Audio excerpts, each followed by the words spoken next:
बहुत समय पहले की बात है। एक जंगल था। उस जंगल में सिर्फ हिरन ही रहते थे।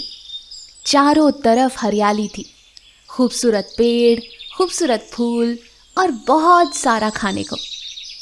उस जंगल में हिरन कभी भूखे नहीं रहते थे। वो पूरी आज़ादी से वहाँ घूमते थे, दोस्तों के साथ खेलते थे और अपनी खुशहाल जिंदगी जी रहे थे। तभी एक दिन एक हिरन वहाँ से टहलते टहलते न जाने कहाँ रास्ता भटक गया और गलती से जंगल के बाहर एक दूसरे जंगल में पहुँच गया। अब वो बहुत हैरान हो रहा था। चलते चलते अचानक उसे रास्ते में एक बारहसिंगा मिला। बारहसिंगा ने नए हिरन को देखते ही कहा, अरे, तुम तो इस जंगल के नहीं हो, तुम यहाँ पर कैसे? हाँ भाई, मैं यहाँ दूसरे जंगल से आया हूँ। यहाँ पर मैं गलती से भटक गया हूँ, अपने जंगल जाने का रास्ता ढूंढ रहा हूँ। ओहो हो, ये तो तुमने बहुत गलती करी। इस जंगल में जंगली जानवर हैं जो एक दूसरे को मार कर ही खाते हैं। अगर तुम किसी जंगली जानवर की नज़र में आ गए तो वो तुम्हें मार कर खा जाएंगे। कृपया कर अपने जंगल वापस चले जाओ। मैं तो चला। बारहसिंगा ये कहकर वहां से चला गया। हिरन ने उसकी बात सुनी लेकिन उस पर ज्यादा ध्यान नहीं दिया। आया बड़ा, खुद भी तो हिरन ही है ना। अगर ये जिंदा रह सकता है तो मैं क्यों नहीं? मैं तो पूरा जंगल घूम के ही अपने जंगल वापस जाऊंगा। ये कहकर हिरन और आगे बढ़ता चला गया। चलते चलते अचानक वो एक पेड़ के नीचे पहुंचा और गलती से उसका पैर पेड़ के नीचे बैठे शेर की पूंछ पर पड़ गया। सोता हुआ शेर अचानक से घुर्राते हुए उठा।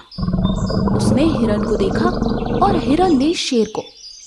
हिरन की हालत खराब हो गई। वो अपनी जान बचाकर तुरंत वहां से भागा। शेर काफी दिनों से भूखा था। उसने हिरन को देखा, वो भी गुस्से में उसके पीछे भागा। हिरन भागते भागते अपने जंगल की तरफ का रास्ता पकड़ लेता है और अपने जंगल वापस आने के लिए तेजी से दौड़ता है। लेकिन शेर के आगे वो कहाँ जीत पाता। शेर ने उसको रास्ते में ही पकड़ लिया और दबोच कर खा गया। इसी के साथ हिरन की जिंदगी खत्म हुई। लेकिन वो एक गलती कर गया। हिरन शेर को अपने गांव का रास्ता दिखा गया।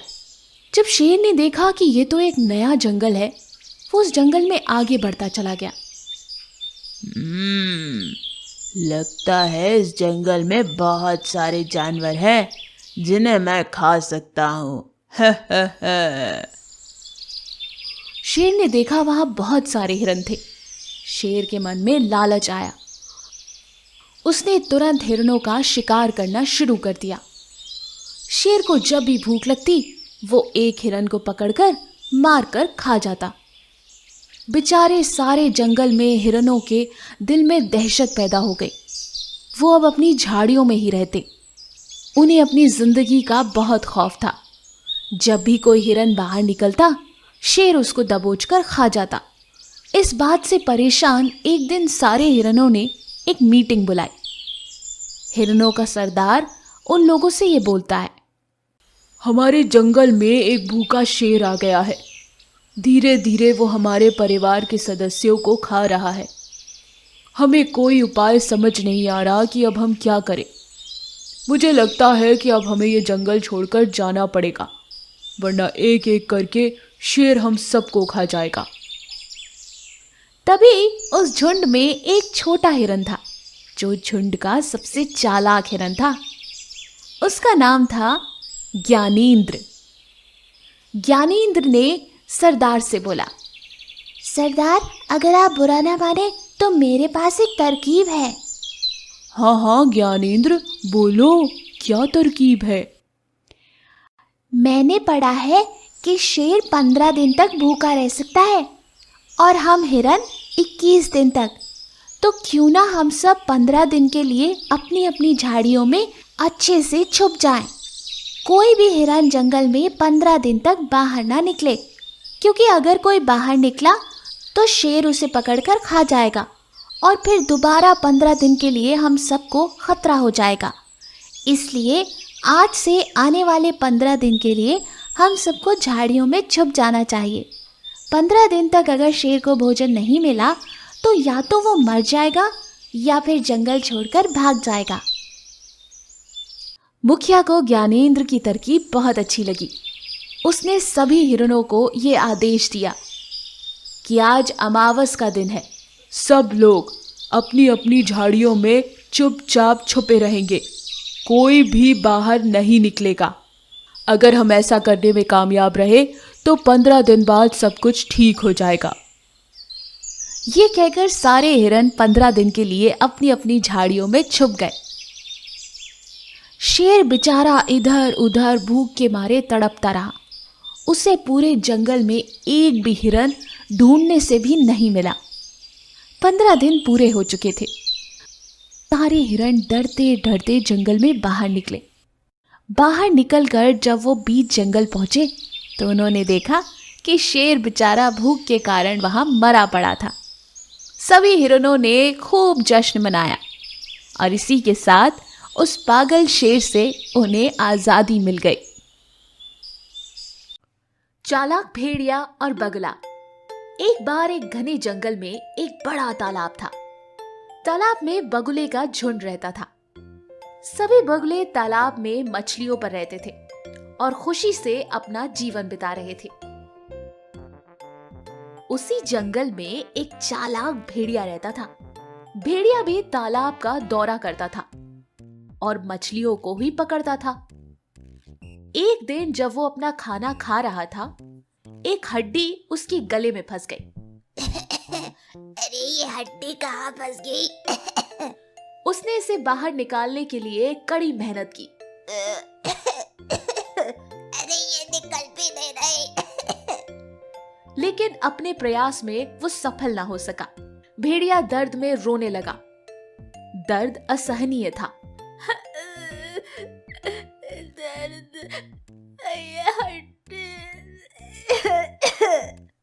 भेड़िया चिंतित हो गया था और उसने सोचा, दर्द निश्चित रूप से कम हो जाएगा, लेकिन अगर हड्डी बाहर नहीं आई तो क्या होगा? मैं कुछ भी खा नहीं पाऊंगा। भेड़िया इस समस्या से उभरने के लिए कुछ संभव उपाय सोचने लगा। अचानक उसने याद किया कि एक बगुला जो पास की झील के तट पर रहता था, उसे यकीन था कि वो अपनी लंबी गर्दन से आसानी से हड्डी तक पहुंच सकता है और उसे बाहर निकाल सकता है। भेड़िया बिना इंतजार किए तुरंत बगुला के पास गया और कहा, मेरे दोस्त, मेरे गले में हड्डी फंस गई है और बहुत अंदर चली गई है। अगर आप इसे अपने लंबी चोंच से बाहर निकाल देंगे तो बहुत मेहरबानी होगी। मैं तुम्हें सुंदर सा इनाम भी दूंगा और हमेशा आपका आभारी रहूंगा। बगुले ने बहुत सोचा। वो भेड़िए के गले में अपना सिर डालने के बारे में सोचकर ही घबरा रहा था, लेकिन वो स्वभाव से लालची था, इसलिए वो भेड़िए की बात में आ गया और अपनी चोंच से उसकी हड्डी निकालने की मदद करने लगा। उसने अपनी लंबी चोंच से प्रक्रिया शुरू की। बगुले ने भेड़िए की गले की गहराई तक अपनी चोंच डाली और हड्डी बाहर खींच ली। आपका बहुत बहुत शुक्रिया, आपने मेरे गले की हड्डी बाहर निकाल दी। आहा, कितना अच्छा लग रहा है। धन्यवाद करके भेड़िया तुरंत वहां से चलने लगा। तभी बगुले ने कहा, अरे कृपया करके मेरा इनाम तो दीजिए। आपने कहा था मैं हड्डी निकालूंगा तो मेरा इनाम मिलेगा। भेड़िया ने कहा, क्या इनाम? कौन सा इनाम? तुमने अपना सिर मेरे मुंह में डाल दिया और मैंने तुम्हें खाया नहीं, सुरक्षित छोड़ दिया। ये मेरी दयालुता है, समझ रहे हो? अब भाग जाओ, अन्यथा मैं तुम्हें मार दूंगा और तुम्हारा मांस खा जाऊंगा। बेचारा बगुला निराश हो गया, लेकिन उसको आज एक सीख मिल गई थी कि हमेशा दुष्ट लोगों से सावधान रहना चाहिए। आज की कहानी उड़ने वाला बंदर। एक बार एक टिप्पी नाम का बंदर एक नदी किनारे खेल रहा था। वो चारों तरफ देख रहा था। अचानक उसकी नजर एक पक्षी के पंख पर पड़ी। उसने वो दोनों पंख उठा लिए। टिप्पी उन्हें देखकर बेहद खुश हुआ और उन्हें उठाकर घर ले आया। उसने उड़ते हुए सारस को देखा और बहुत परेशान हो गया। उसे लगा कि वो कुछ नहीं कर सकता क्योंकि वो उड़ नहीं सकता। ये सारस बहुत भाग्यशाली है। देखो, ये उड़ के कहीं भी जा सकता है, नदी के ऊपर से उड़ सकता है। काश मुझे भी किसी तरह पंख मिल जाते ताकि मैं भी उड़ सकता। ये सोचते हुए टिप्पी ने सावधानी से गोंद लगाकर उन 2 पंखों को अपनी पीठ पर चिपका लिया। फिर वो बगीचे में चला गया। शाइनी नाम का एक सारस बगीचे में एक पेड़ की शाखा पर बैठा था। शाइनी, अब मैं भी तुम्हारी तरह उड़ सकता हूँ। शाइनी, सच में?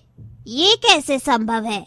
टिप्पी जल्दी से पेड़ पर चढ़ जाता है और पंख फड़फड़ाकर उड़ने की कोशिश करता है और धड़ाम से जमीन पर आकर गिर जाता है। शाइनी, टिप्पी, आप केवल पंख लगाकर नहीं उड़ सकते। चलो, मैं शर्त लगाता हूँ, 1 महीने के अंदर अगर तुमको उड़ के दिखाया तो। शाइनी, अरे भूल जाओ, आप शर्त कभी नहीं जीतोगे। मैं निश्चित रूप से 1 महीने के भीतर उड़ान भरने में सक्षम हो जाऊंगा। मैं उसकी जिम्मेदारी लेता हूँ। शाइनी, ठीक है, यदि आप शर्त जीतते हैं तो पूरा 1 महीने में आपका नौकर बन जाऊंगा। टिप्पी शर्त मान लेता है और घर आकर पूरी रात वो यही सोचता रहता है कि वो उड़ेगा कैसे वो ये शर्त जीत पाएगा। पूरी रात उसे कुछ भी समझ में नहीं आता। अगले दिन उसकी माँ फ्लाइंग बैलून के बारे में बात कर रही थी, जिसमें एक बलून बनाया गया था। इसमें हीलियम की गैस भरो तो बलून उड़कर आसमान में चला जाता था। टिप्पी को अपना आइडिया मिल गया था। उसी तर्ज पर उसने सोचना शुरू कर दिया। उसने तुरंत जाकर एक गुब्बारा खरीदा और उसमें हीलियम गैस भर दी। जैसे ही हीलियम गैस बलून के अंदर गई, वैसे ही बलून हवा में ऊपर उड़ने लगा। टिप्पी ने गुब्बारे का एक सिरा अपने हाथ में पकड़ लिया और गुब्बारे के साथ उड़ने लगा। उस समय उड़ने वाले पक्षियों ने टिप्पी को ध्यान से देखा और उनमें शाइनी भी था। वो टिप्पी के पास आकर उड़ने लगे। टिप्पी को उड़ता देख वो सब बहुत रोमांचित हो गए। शाइनी, आप शर्त जीत चुके हो, अब आप नीचे मैदान में आ सकते हैं। पर टिप्पी नीचे नहीं आ पा रहा था क्योंकि गुब्बारा हवा में और ऊपर ऊपर जा रहा था। वो डर गया। अगर वो नीचे आया तो पक्षी और जानवर जान जाएंगे कि उसने गुब्बारे की मदद से उड़ान भरी थी। कुछ देर बाद बलून से हवा निकल गई और टिप्पी धड़ाम से जमीन पर आकर गिर पड़ा। गिरने की वजह से उसे बुरी तरह से चोट भी लगी और सभी ने टिप्पी के पास गुब्बारा पड़ा देख लिया। बहुत अच्छा हुआ तुम्हारे साथ। तुमने गलत तरीके से शर्त जीतने की कोशिश की थी ना, अब मजा आया। तभी टिप्पी की माँ वहाँ आई। माँ ने कहा, टिप्पी, प्रकृति ने हम सबको अनोखा बनाया है। जैसे कुछ पक्षी चल या दौड़ नहीं सकते हमारी तरह, इसी तरह हम भी उनकी तरह उड़ नहीं सकते। इसलिए किसी की भी नकल करना मूर्खता है। टिप्पी ने शाइनी से माफी मांगी।